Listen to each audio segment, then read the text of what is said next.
Hi everyone. This is Anvita going live for our Women's Empowerment series. So I'm just gonna go ahead and invite my guest. One second.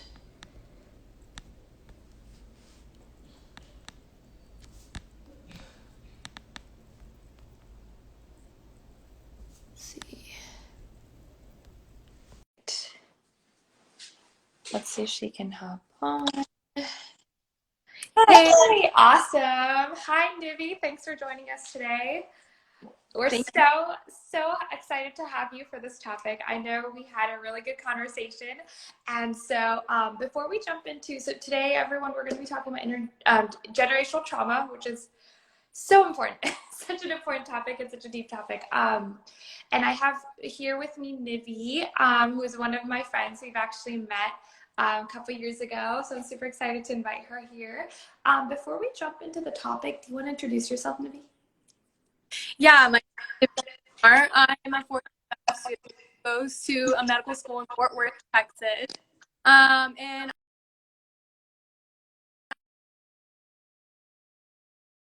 that's a little bit about me.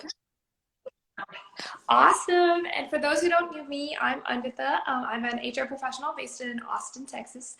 And I co-host the Women's Empowerment series.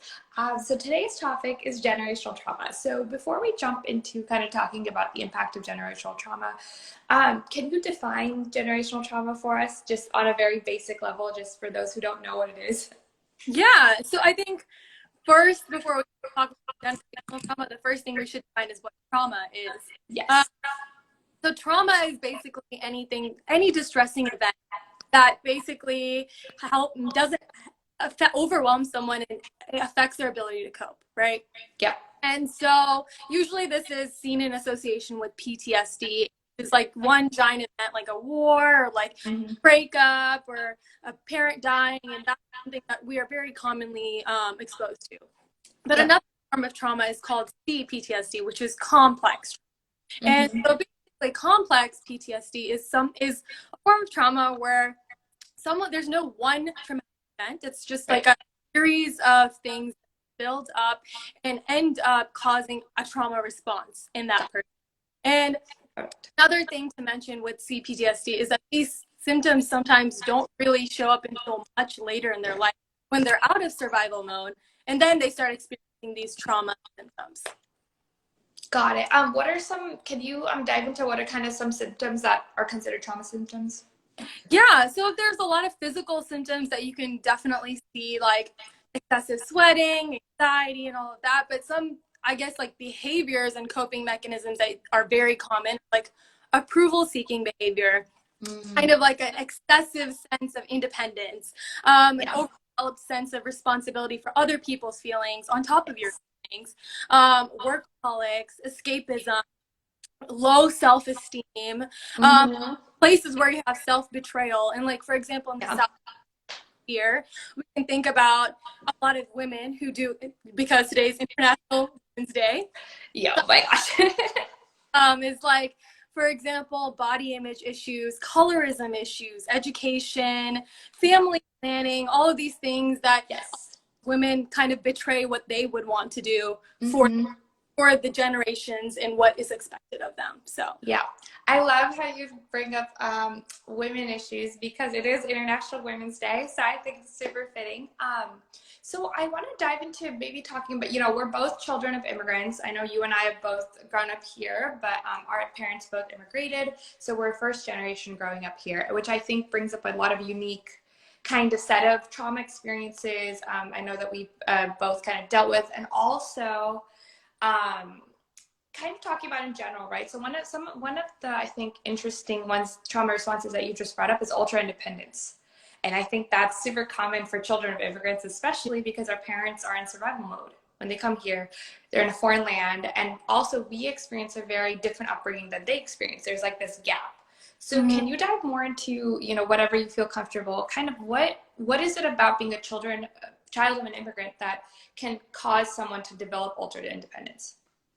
Yeah, so I think that you said it exactly right on the dot. So I guess something to mention is like intergenerational trauma. So let's think of our parents, and probably went through before they even came here, right? Mm-hmm. Like probably our grandparents were in a time of war, a time of oppression, a time where domestic violence was normalized, large patriarchal situation, even poverty. And this is something our parents lived through. And already that is pretty stressful for your parents to go through. And then they come to America, which is and more of their survival mode on, like, basically turned on, right? They've already lived survival mode. They learned about survival mode from their parents who are also in survival mode. And now they're here in the country experiencing this like entirely different environment, trying to survive, which means very little, for sure. Okay, very little of a lot of things that maybe everyone else can easily take for granted, you know? And they're already thinking like their life is very difficult, and then it starts that on us, right? And so for us, obviously we have some of the struggles. It's not like we're not kind of a little bit of a survival mode situation, but we were also given a lot of resources. Have a lot of places to get help, a lot of people.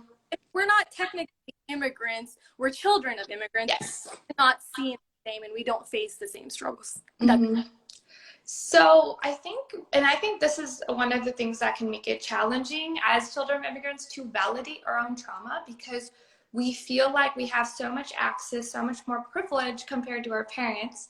So how do you, do you have any tips for like how to, we talked about kind of recognizing trauma, but how do you validate your own experience, especially in the South Asian community where we don't want to talk about trauma and we don't want to talk about things like that. And there's such a stigma against that.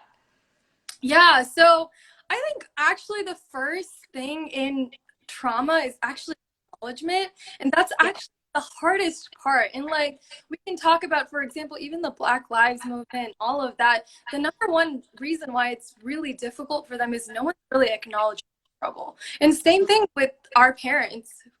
There's not a lot of people acknowledging that struggle, and maybe we're acknowledging it for our parents, but no one that's outside of that is doing that. And that's why it's hard for them to process past that. But then put it for us now, no one's going to acknowledge our trauma in this whole situation either, because we're privileged, right? And I think that's a really weird place to be, because after that, you start to realize the only person who's going to acknowledge your trauma at this point is you. That's really sad, but no one understands you better than you. And I think, for example, for me personally, I think the number one thing that I had to start off with was forgiveness, right? I think that there's a lot of things that happen in an immigrant's life a child of immigrant's life, very traumatizing and very difficult to handle, whether, like, for example, like translating for your parents, doing just kind of navigating the social situations, bullying, even colorism, the pressure to like get married, like all of these things that we're already navigating is very difficult. And I think that a lot of anger up on that. Right? Oh my gosh, yes. I think we're trained in the way that, especially in South Asian community, that if you have anger, that's a negative, right? You can't be angry. We've done so much for you. Like, have to appreciate it. You have to be grateful. But I think it's okay to be angry and acknowledge what you've gone through. It is to be in this situation, but I think that's one of the biggest things is it's not your parents' fault, right? Like your parents did wasn't their fault. It actually was the cycle, the toxic cycle that you're kind of stuck in, and that's who we should be angry about, right?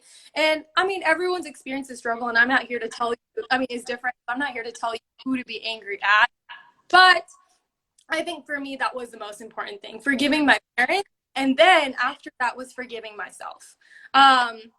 These coping skills that come out of trauma are really difficult. For example, workaholic, escapism, that approval seeking, that low sense of self-worth. I get angry at myself for being that person. For falling into all of this and being an anxious person, having these tendencies is so frustrating for everyone.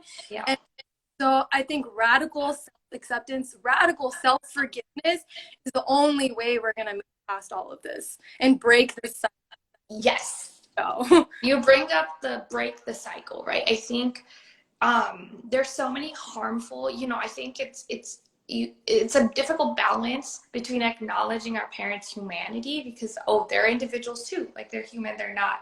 And I think this is hard in South Asian cultures, because one of the socially conditioned beliefs in our culture is, parents are God, which they're not, which actually is harmful for them. I know I've had difficulty with acknowledging that. I've definitely put both my parents on a pedestal in terms of looking up to them. And, I know when I was dealing with anxiety, it would be like, I would go to them to like, please solve all my problems, or please tell me all the answers, which isn't a fair expectation on anyone. So I think breaking the cycles. So if you're comfortable sharing, are there any kind of specific harmful patterns that you have been able to kind of break through or are working on, and how have you kind of unpacked that, right? How have you acknowledged it, and then how have you kind of tried to unlearn them and develop more healthy coping mechanisms? Yeah, so I think I think COVID is a great example of a lot of these. So I guess one of my coping mechanisms is escape. I am a runner. I feel like whenever I'm going through something really difficult, I just want to run away or just do something else. Same. And I don't have that choice. I think during COVID, I did not have that choice to basically travel to wherever the hell I want to go, or do what I need to do. Like, I don't know, like numb the pain, go dance, whatever it needs to happen. But at the end of the day, as these coping skills did keep me alive, and I don't think that they were incorrect completely, but I wasn't able to heal with these coping skills. And I think that through COVID, I was able to take a pause and to like rethink a lot of escapism tendencies, and realize, hey, maybe I don't need to go to the club and dance. Maybe I don't need to travel right now. I don't need to do things. Maybe I just need to sit with my feelings and see a lot of the things that are going on, and just actually validate myself, because feelings come up, I just get really frustrated and why am I going through this? I can't be like this. And I think that resistance makes it even worse. And it's kind of like going through the waves of everything, and just validate. Like I said, no one can love you the way you love yourself. And I think that's something that I've really learned through COVID. So that's something I've definitely worked through. So yeah, I think you bring up, like making space for emotions, I think is a huge part of self-care, which like when you see, self-care has become this whole consumerism tactic on social media. Like no one ever talks about the hard stuff, like making space for emotions or like sitting with their triggers. Like, I mean, usually people are like, I need to avoid my triggers. And I'm like, the healing does not take place if you avoid your triggers, because you go rely on coping mechanisms. Like I have a lot of the same escapism, traveling, let's go out to the bars. Like, you're not going to get to the root of the cause. It's going to be there when you come back. So it's just like, what do I do now? I think the other thing, coming to America specifically, the pursuit of happiness is such a harmful rat race that we come from India to America. And a lot of people, not saying, our parents in particular, but just in general, this generation comes to like, that's where the survival comes from. And then we have all these other layers on top of it, like colorism, racism, all that we're dealing with. So how do we kind of use that radical self-acceptance to make space for emotions and realize that life isn't necessarily about feeling happy all the time? Yeah, so I think that comes to toxic positivity like very easily. I think that the biggest reason that toxic positivity even happened was, one, social media. Two, I think it's because people are uncomfortable with difficult emotions. Understandably. Like we all are. Emotions are really difficult to sit with. And I think that I feel like basically media doesn't want to show someone crying in a corner, having a breakdown. That's not pretty. No. And it's not a good look for them either, right? And so that's why self-care has become bubble baths and like these like like getting new skincare routines and doing all these things. Those things are good. It's not like it's like those are accessible. We have access to great resources, and I think that's great. But I think that these emotions are seen as like someone decided happiness was the goal, and someone decided that like being happy all the time was everything, and that and all of that is wrong.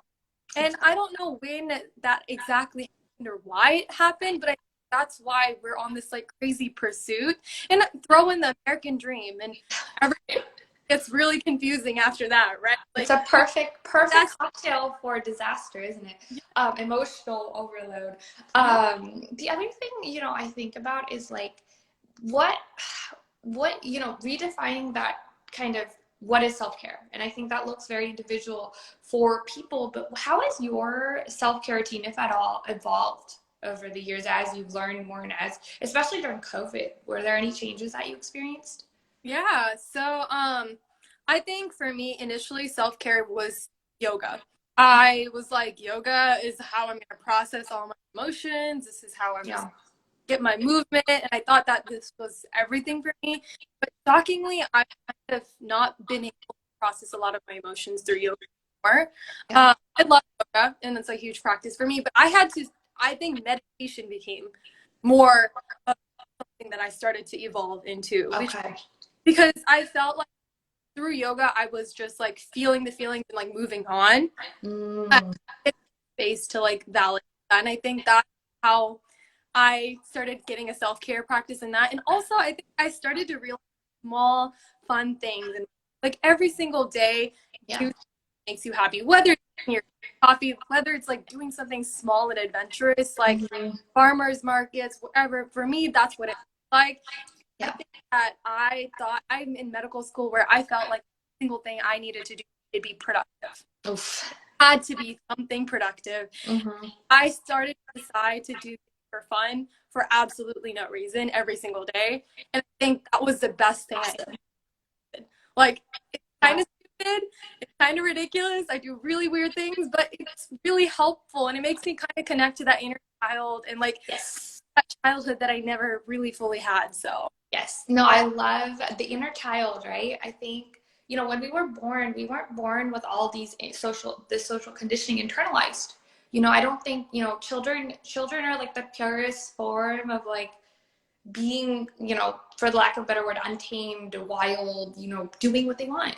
They'll ask questions, but like, yeah, you see those videos where like the kids ask questions that like throw the parents off, but they're so honest because they're just children. They have no sense of like rules and stuff. So I love the fact that you bring up like tapping into your inner child. I know for me, it's been like walks around the lake, or like, doing silly things, like just asking silly questions, or like, just having that sense of curiosity. So how do you kind of wrestle? How do you balance that? I think we have this. You mentioned like needing to be productive and holding on to productivity as a measure of how successful life is, or how successful day is. Whereas like some of these other things are more about experience.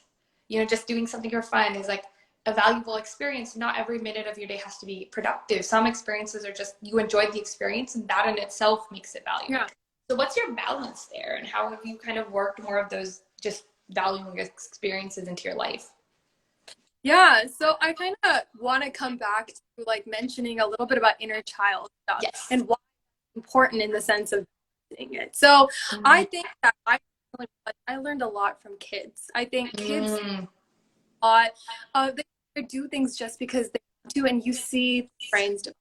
Like Yeah. you see the really ridiculous things, and you see how that affects them later in their life, and maybe that's why as a CEO they make XYZ decision. Like Yeah.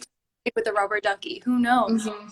And I think that we kind of think that like there's like a formula for everyone to become the most successful version of themselves, Right. and I don't think that's true. Like every single kid is unique in their experiences, and those unique experiences make them successful later in their life, right? Mm-hmm.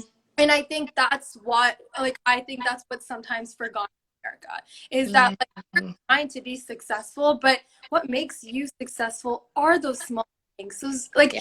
ridiculous things that you do every single day. And like Yeah. it may not seem super productive at that moment, but it could get you somewhere to a point where you would become that like crazy productive person. And if not, that's fine, right? We're trying to live our life day by day, right? And I think that whole idea of like tomorrow I need to do this, tomorrow I need to do that. Like this focus on the future, and I think that's great. I think the American dream is great. I really do. I think the fact that we are trying, innovating, and being this like crazy country is great. Yeah. But I think that also what's forgotten is just like being, existing, living in the having these moments, like whether it's looking at the stars or watching the sunset. These small things are what make you happy and keep you going for the next, and you can be that successful person tomorrow if you don't take care of yourself today, right? 100%. I think that's kind of the problem and solution is. And I think that even connecting to that inner child will get you somewhere really far in the future. Maybe it won't, but it doesn't really matter because it's worth it. I think everyone has an inner child inside them. Everyone, that is always going to be an aspect of your personality. And I think, unfortunately, what makes me sad is when I see people shut down their inner child and they're like, I think some trauma can result from abandonment wounds, which, I've been lucky enough. I wouldn't say lucky, but I've had my own experiences with that. But I think that's another aspect, if you're comfortable diving into that I want to talk about, because I think a lot of trauma does result from abandonment wounds and taking care of that inner child and validating that inner child. So how have you dealt with that? If you've experienced any challenges, what's your journey there? Yeah, so I just to kind of like mention something that I feel like it's really interesting for medicine. There's actual studies that show that there's this thing called adverse childhood. Okay. These like set of things where whatever someone goes through, whether it's they lose a parent, they get alcoholism near them, whatever it is, and that affects their development in the long term, and that increases their predisposition for diabetes, hypertension, cancer, like autoimmune disorders, things like that. And something important to mention, because that's the reason why is that growing up, when you grow up too fast or you have to go through generational trauma, you skip a lot of developmental steps and your brain from growing the way it should. And I think that's something we don't talk enough about, / we don't have enough research about. And so I think that as an adult, I have decided I want to connect to my inner child more.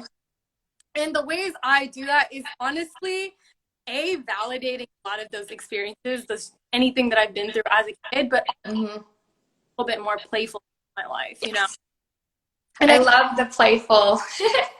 I like incorporating play into my life. I'll do little things like, like leaving pockets of time to just do whatever. Like, oh, do I want to go on a walk? Okay, I'm going to go on a walk. Or like, do I want to do something? I mean, dancing around my room, for example, I think is a very like childish thing, but it's so much fun. So like things like that can be really, really helpful. Another thing I wanted to talk about was how do you, we touched on the concept of like radical self-acceptance earlier. How do you tell yourself enough when you're surrounded by a society that constantly tells you you're not enough, especially as a woman? Yeah, that's a really good point.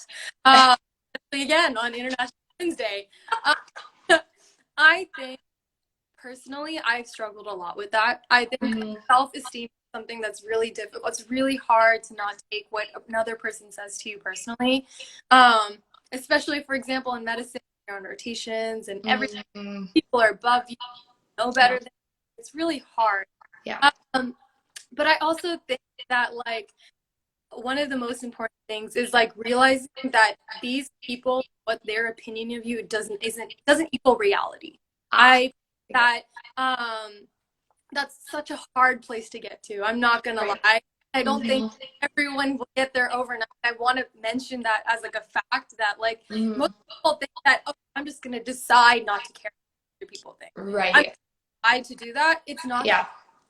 It is a really long process, and it's because you're taking care of yourself, right? Yeah. And I think I've been working on it for years, and I'm like 25. I'm still not completely like, oh, if someone says something mean to me, I'm not gonna take it personally, right? But the point is that you need to keep, like, I think that goes back to self-validation. You need to keep telling yourself, hey, who am I? Like, and like kind of check in with yourself every day. So something I even start doing in the morning was like journaling and be quiet and find good. Like I my last journal prompt was, what are these 3 most positive things about myself? And I struggled. I'm not gonna lie. But it was helpful because I was like, wait, these are actual positive things about me, and I don't know why diminishing them and keep pretending Right. they're not there, right? Yeah. And so I think that like consistently doing exercise like that is what's help you get to a point where when someone does say something mean, you can you can be like, that's not true. I don't care what you think. It's okay. Yeah. You know, but it's not, like I said, it's a process, you know, Yeah. like Oh, not for sure. right, but I think it's really important to cultivate a practice because this is like, Yeah. doesn't come overnight. And that's why Yeah. like on TikTok, affirmations are blowing up, things like that are blowing up because we're at a point where we're all trying to work on ourselves. And I think that's really cool. So Yeah, I love that culture. I love that there's an increased culture around like self-care and personal development. I do think there's like a positive side to that. You mentioned affirmations. Are there any affirmations that you have that you like to go to and use? And I know you mentioned like doing journaling in the morning. Is there any kind of statements that you tell yourself every day or things that help you there? I think this is probably a better question for you to ask, for you to share with the audience, because affirmations never worked for me personally. Okay. I always was like, oh, this is a lie kind of thing. And I think journaling has helped significantly more for me because Yeah. I think for me, when I say something positive about myself, I need proof. And Mm. I think journaling helps with that. So No. affirmation for me, but some people it does. So Yeah, no, I was just curious. So actually affirmations is interesting because I actually have the same issue as you with affirmations is that I have what we call identity separation from like I don't really believe it. And I think for me, journaling also helps. So I think because what journaling allows you to do, I think it allows you to explore that gray area of like, okay, why don't I believe this? And it kind of gets you to move towards believing it, which I think and I think sometimes affirmations are prone to like toxic positivity and that people are like just keep saying it or like fake it till you make it, which is like my least favorite piece of advice. Cause I'm like, no, no, no. Like if you don't, um, I think journaling really opens that up. I thought I lost connection for a second. But yeah, no, I think the other thing, I think asking yourself questions. What are some of the, like, if you feel comfortable sharing, what are some journal prompts that you've used to kind of help validate yourself or like really explore, your identity and really dive into some of that trauma or just, developing more healthy coping mechanisms and healing? yeah. So actually, one of the biggest things is kind of like challenging these like negative self-cognitions I have about myself. Mm-hmm. Best journaling prompts and like kind of like the best ways to heal from trauma. So Yeah. for example, let's say someone says, I think I'm fat, right? You can basically be like, okay, why do I think that? And then you can be like, okay, well, I feel like I have a lot of fat in my hips. And then you'd be like, why do you Mm-hmm. think that? Because this person doesn't have fat in their hips. And then you're like, why does that matter? Mm-hmm. And you're like, well, I don't know. Like, I just feel like that's what skinny's supposed to look like. And then you're like, where did you get that from? And it's kind of like consistently just keep asking these questions to Right. yourself. Right. And I Yeah. think that's easier said than done, but I think that's what journaling has done for me because I Mm-hmm. feel, for example, even moving back, kind of like circling back to like generational trauma, a lot Yeah. of these like negative self beliefs kind of come from generational trauma, Yes. right? Like, Mm-hmm. I'm too dark or I'm never going to get married. Like, all these things that we have within our own generations, I have Mm-hmm. to say, why do I think that? Wait, Yeah. why do I Right. care at the right time? Why do I care if I'm not this color? And I have to keep wondering. And then you finally get to it. You're like, because society told me this, or because like our system is built this way. And then you're like, wait, I don't have to do this. Like, I don't have to believe this Yeah. anymore. Oh, like this is someone else telling me what to believe, and this isn't me anymore. And so then that's when I start really breaking down generational trauma and those negative self-beliefs, because like I said, a lot of the things that we carry is because of these generational traumas, and Yeah. we don't even know. So Yeah, exactly. A lot of what you, I think, end up unpacking or tracing when you ask that question, where did you get it from, is societal beliefs. I think that's what you trace it back to. It's not even like, who told me that? And you're like, wait, no one told me that. It's just like this pervasive belief that at some point someone said it because they wanted to remain in power. I mean, that's really what it boils down to, is power and who these systems help. I think the other kind of aspect of this is like how, like, you know, being able to like ask those questions so far that you can sit with stuff, because it's going to bring up stuff that like might seem really disconnected or foreign. And I think people cling to social conditioning because it's hard to sit with your own individuality and your own thoughts. So it's like, okay, if this is a socially conditioned belief, I can use this to make decisions easily. Whereas, you know, it takes a lot more time to like sit with something and like really think about it. What's the logic? How is this helping me? How is this serving me? So I think you bring up a really important point of like, you got to ask the questions, you got to break it down. And I think a lot of people are afraid of sitting with that, and it can be super duper exhausting. Before I jump into other questions, if anyone, I know we have a bunch of people who've joined, so if you guys have any questions as we're talking, just throw them into the chat because I can see them, and I can ask Nivi them live. So it's not just my questions that we have to stick to. Another thing I wanted to ask is, what do you think? So just for those who don't know them, we've been talking a lot about breaking the cycle, right? Why is that important? Because that's a lot of hard work, right? Like, why do we have to unlearn these patterns? It's because trauma can chemically alter your genes. It can impact your genes, and that's why things can be passed down through generations. So they may have originated, like, this is why maybe was talking like grandparents and even beyond that, because it can be passed down literally through genes. So then when you break it, that chemically alters your genes. So I almost think, like, not to say we have a responsibility, but we can make a huge difference for future generations when we break down cycles. Do you think it can help with kind of influencing up, right? So like, can we break cycles for our parents, for example? Yeah, so that's a really good question. I actually wanted to share a quote that I read. I wrote it down because I wanted to say it.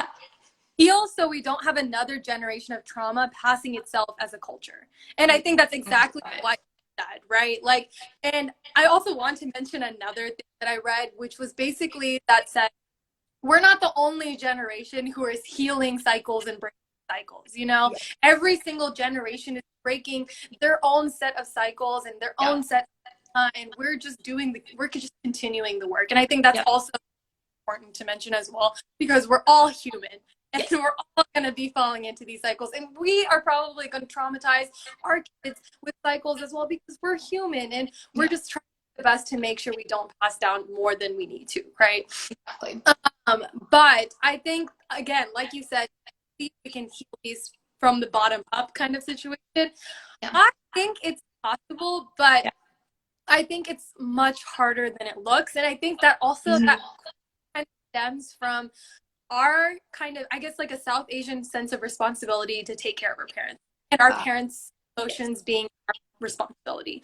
And I think a lot of us believe that if we're doing better, our parents need to be doing better. We need to fix it for them. And I think that sense of feeling also comes in. And I genuinely think that it's so great that we can have these conversations with them and help them realize like what is going on and identify trauma as trauma for them as well. Yeah. They can get to acknowledgement and pass it on. But as a sense of, can we break all these curses for them? I don't know if that's really our responsibility, and if we're that, you know? Yeah. I think to them, and I think the only thing we really can do is educate, because we have the privilege of getting that education.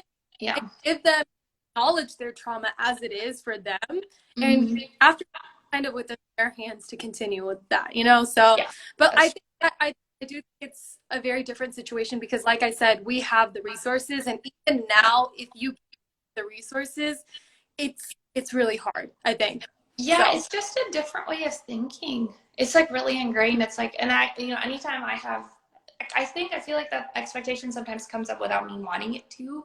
So it's like on an intellectual level, I know that it's not my responsibility. And like, one of my favorite things is like, no one's, like, your emotions are your own responsibility and no one else's, that kind of a thing. But that's such a foreign concept to the South Asian community, and then also to immigrants. Because it's like they were kind of forced to take responsibility for things that were probably not their responsibility. And I think, as kids, I know I've struggled with like putting the responsibility of my emotions on my parents. Like, I don't know if you've had that struggle, but I have definitely been like, because I think as kids, we look up to our parents. Like, those are the people that are expected to give us unconditional love, unconditional support, like the only people we can really expect that from. But then it's like, where does that line get drawn, right? And then so I think another thing that is a tough topic in terms of like generational trauma is like, how do we build healthy relationships with parents? You know, and I'm not going to say and make any assumptions about anyone, you know, being able to do that or putting any pressure, but how have you navigated, you know, setting boundaries, for example? I know that's been a huge thing for me to learn, is like, what are my boundaries? What do I need to set? How can I maintain a healthy kind of relationship moving into adulthood, for example? So I wanted to like unpack that a little bit. Yeah. So that's a really great topic, and I really like to talk about this because I feel like I have a lot of my relationships with my family with a lot of psychoeducation, figuring a lot of this stuff out.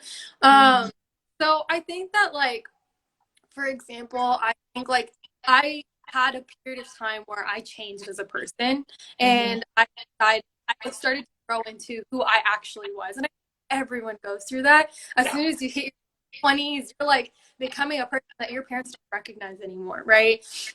And I think that when I came, and I think that like my parents were really confused and upset, as it can be upsetting. And I think one of those things is like having a lot of open communication with your parents. And this is not accessible to everyone. I really think that's actually a part of it. But for me, it was. And I think having that open conversation was really hard for me, but it actually helped. And I'm grateful that I have parents who were willing to listen. So I think was really important. But other than that, I also understand there's certain parts that my parents were not willing to listen to, right? And so I think that establishing those boundaries is exactly where it comes down to, especially in South Asian households. Because first of all, we need to understand what South Asian culture is like, right? Everything like interlaced, like it's not really like a good, clear sense of privacy sometimes. Yeah, you know, like your problems are my problems are your problems. We need to understand each other. We need to be the same person. You need to do everything my way. Like, there's a lot of like, I guess, gray lines. And boundaries are such a foreign concept in a lot of South Asian households. Like, that, like, when you go in and you set your first boundary, they're like, what is happening? You know? It's like a completely foreign concept. They don't want to listen to it. They don't agree with it. They think that it's disrespectful, which is that we probably struggle with, because then it starts triggering us, because I don't want to be disrespectful to my parents. That's like the worst thing, right? Yeah. But it comes down to like, I think like for me, I struggle with the whole disrespectful part of it. I didn't be disrespectful to my parents, and I didn't when I set the boundaries, I really struggled and internally, and I was like, am I being disrespectful? Am I like hurting feelings? Like, what should right?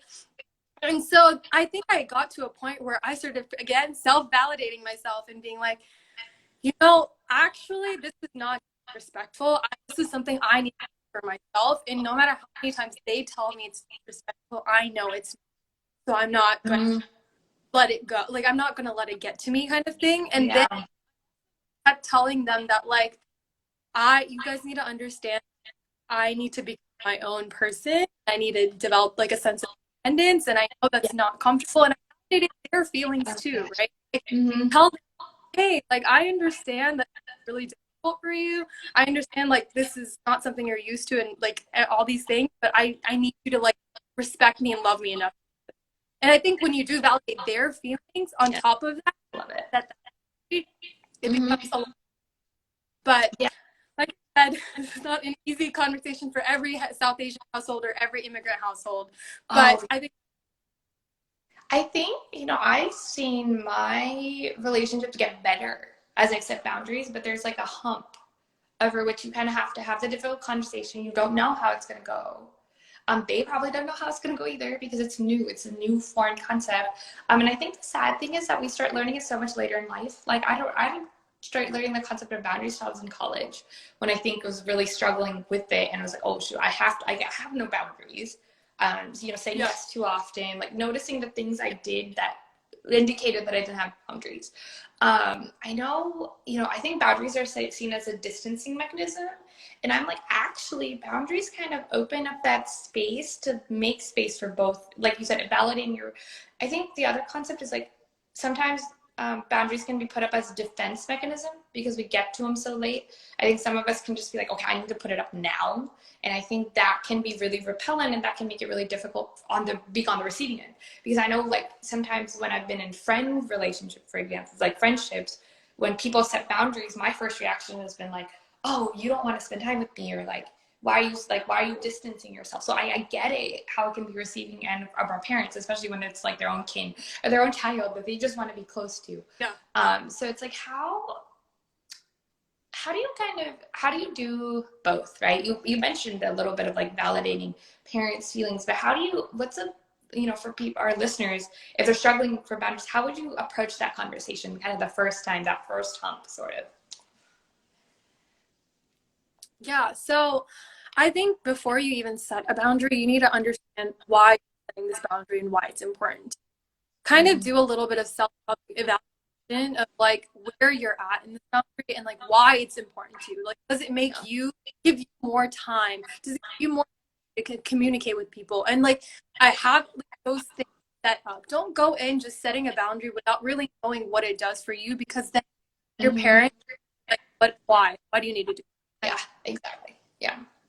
That's like the first step before you ever set a boundary. And then after that, I think it's really important to take a little step back and be like, how am I going to make them feel? I know that it's not my responsibility to control how they feel. And also, I think also another thing is that like, just kind of like understanding where they're coming from. But then the third thing is that like, you can't control their response. I think that is the most important. I think we all have this like idea that we control our parents' emotions and regulate those emotions kind of, and it's like I said, that's a responsibility, that their emotions are my emotions. But there are certain things you can't control, and we recognize that in the real world. But as soon as we get into behind closed doors with our parents, we're like, how can I control my parents' emotions so they don't get angry at me? How can I control them so they don't get upset or start crying or whatever? And I think that like I said, those emotions are valid for them. Like when you set a boundary, it is heartbreaking for them. It may make them angry. It is frustrating for them. And I think you should just let them have those feelings when they do have those feelings. So I think those are the three most biggest things. Like know why it's where it's coming from. Understand how they're going to react, but then realize you can't control anything in the situation. And when you set that boundary, after that, it's a little bit more smooth sailing, because like I said, you can't control it. Don't have that sense of responsibility to control it, Yeah. And like, I think you build faith, right? I think the biggest thing after those three things is just having faith that they have the tools to deal with their emotions, and that if you give them space, they'll come around. And also that you have the strength to face whatever that emotional, because like you said, that's uncertain. It means like everything else in life, right? Having that sense. I think for me, I've definitely noticed that I haven't given my parents enough credit. I 100% will admit that. Like I've definitely underestimated their ability to understand my place and my shoes, and respect my own boundaries. And I think for me, like the more I kind of like, again, the evidence seeking, like the more I saw it, the more I was like, okay, so I can set boundaries. Like they get it that it comes from, and for me, it's usually from the source of anxiety. So I was centered on that. I'm almost like, this is actually, if I set this boundary, like I can have a better relationship with you, and I could actually open up to you more, because then we can meet in the middle. It's not really, and I think the more I can depersonalize it, I think that the more I can like proactively be like, this is not about you at all. Like this has nothing, like you're doing the right thing and you're doing this. This is just the way and I think for me, what's helped is like explaining my mental state in some detail, because I think sometimes like, especially when you deal with like a mental health condition, in my case, it's like, it's a foreign concept. Like it just doesn't make sense to someone who doesn't really deal with it. And a lot of the boundaries come from that. So it's like, it's really hard to understand where the boundaries coming from. You don't understand the mental state. So I've noticed that like, the more I'm willing to get vulnerable and like explain that even in detail, and like sometimes it's over and over again, and having the patience to do that. I know sometimes for me, it's been hard to like, it's like, why don't you just get it? sometimes it's really frustrating, but it's also like, wait, like they don't go through it. So like, of course they don't, understand it. You might have to explain it over and over again. So I think patience is like another huge thing. I don't know if you've had that experience. Of, oh my gosh, I've had to have so much patience with myself, with my parents, with my friends, and everything. So it's like, it's a lot. Yeah. The other thing I wanted to talk about, because we started talking about this, especially, in being a doctor in the making, how have you worked on developing rest ethic? I think rest ethic is one of the biggest parts of self-care, especially when you deal with trauma. Like developing like Rest ethic? What exactly? by rest ethic, I mean like being able to take breaks and nourish your body and not always getting caught up in that cycle of Yeah. So yeah, I think that's something I really struggle. yeah. No, you're good. Go ahead. So yeah. So I think that's something.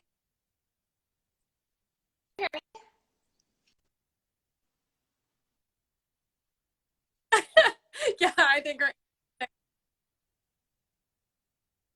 Yes.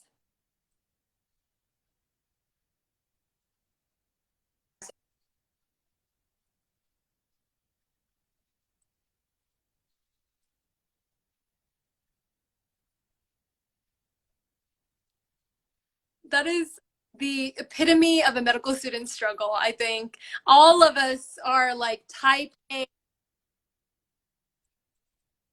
Yeah. Okay. Can you hear me? We're struggling. Yeah, I can hear you. Okay. So I think that's like the epitome of every medical.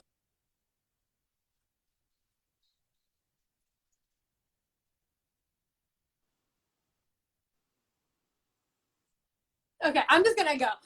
So yeah, most medical students are very type A perfectionists, and I think that we all struggle kind of with like kind of really struggle with actually taking a break. And I think what a break means to everyone is so different, right? Like first of all, I think there's like break like a nap, or like there's break like a mental health break. There's sometimes like an outdoor break. There's like, and I think like it's really important that, and something that I've learned is trying to figure out what type of rest do I need, right?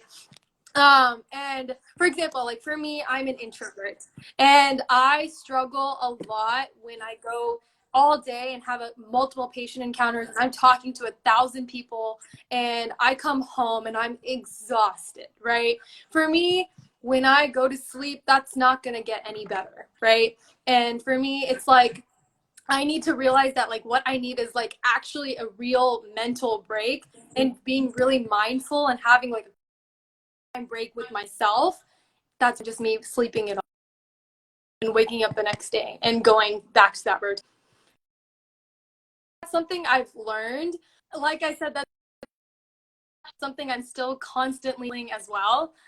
I think that for us in medical school, like it's that perfectionism and that type A personality like influence never really goes away because that's what's rewarded. And so I think that's just kind of like an ongoing battle for me.